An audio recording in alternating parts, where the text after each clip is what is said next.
Though mortals call me the White Horse Adeptus, I was not bestowed with this title by Morax, the Prime of Adepti.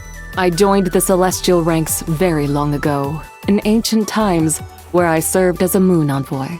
But what is past is settled, and there is no need to dwell on it.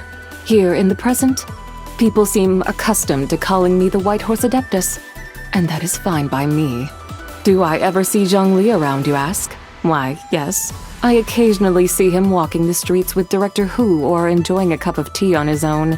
I must say, his life as a consultant seems far more pleasant and relaxed than his life as Rex Lapis. I understand that the Liyue of today is built on trade and commerce, a highly involved and complex affair. For the Tianquan to shoulder the enormous responsibility of ruling Liyue, she must be a truly exceptional person.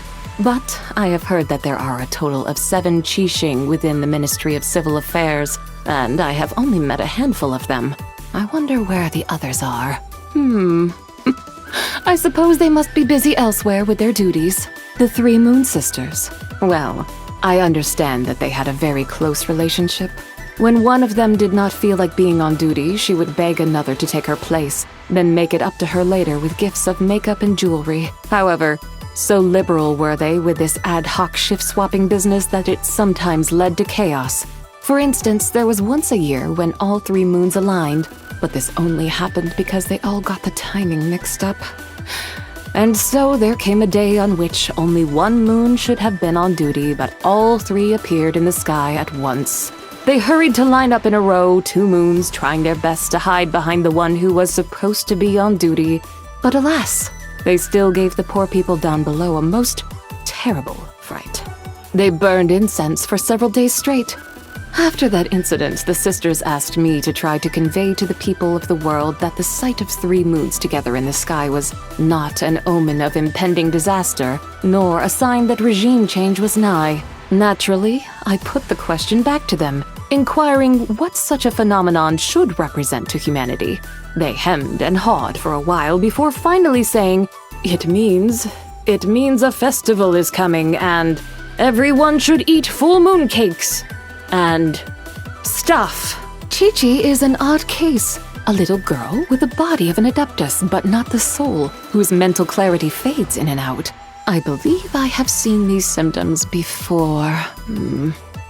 If fate permits, I should like to examine her more fully and diagnose her condition. I've heard there was a time when the Yakshas, led by Morax, cleansed evil from all corners of the land. They performed many outstanding military feats in the process, but it came at the cost of a karmic debt, which tormented them. Today, only General Adeptus remains. I wonder if his karmic debt still troubles him. Perhaps there is some way in which I could help? What? Someone has already healed him? I see. Very good. I'm glad he's at peace. I ran into the Yuheng once on the outskirts of Liyue. She was there with a team from the Ministry of Civil Affairs to conduct some land measurements. The terrain was inhospitable, mountainous, with sheer cliff faces. But there she was, leading from the front. I happened to notice her and was about to clear some overgrown brambles from her path when, to my surprise, she drew her sword and swiftly cleared the path ahead by herself.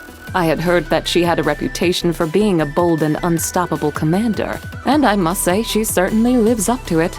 I have met with Cloud Retainer, or Xianyun as she has taken to calling herself. Although she is an Adeptus, she rarely makes use of her attendant powers, preferring instead to tinker away with her mechanical devices. She explained that she seeks to create mechanisms that even ordinary mortals can use with ease. As it happened, I recalled some mechanical blueprints from Langan, so I proceeded to draw them for her. However, those mechanisms are so ancient that I'm not sure they'll be of any use in this day and age. I understand this young lady is part human, part Adeptus. Most remarkable. From what Streetward Rambler has told me, it would seem that she belongs to a younger generation of Adepti who have never seen war in their lifetime. And with her consummate mastery of the legal code, I also doubt she has to rely on her adeptal powers to gain wisdom. I still remember a few examples of case law from ancient times. I'll have to write them down in the coming days and ask Streetward Rambler to pass them on to her. I hope she'll like them. A disciple of Streetward Rambler, if I'm not mistaken. She possesses commendable strength and spirit for a mere mortal. Cloud Retainer has taken on several disciples as well, yes? It is good to have successors. I wonder why I have never heard Mountain Shaper or Moon Carver display any interest in taking on disciples. Could it be that they haven't found any suitable candidates?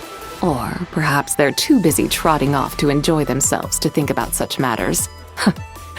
Each of the adepti is so mystifying in their own unique way. Lanyan must surely be a descendant of Windreader. I recall that Windreader traveled with the jade-plumed Silverwing for a time, creating quite an enchanting tale. I'm sure both of them would be delighted to know how very wise and capable their latter-day descendants have turned out. I am well apprised of Director Hu's heroic act, facing death alone to protect the lives of others. Her courage and determination make her a worthy successor to the Wuwang Kid's legacy. It is most fortunate indeed that, thanks to your help, Director Hu did not end up like the lone butterfly of the Crimson Flame. Never mind that. No sense dwelling on what is past and gone.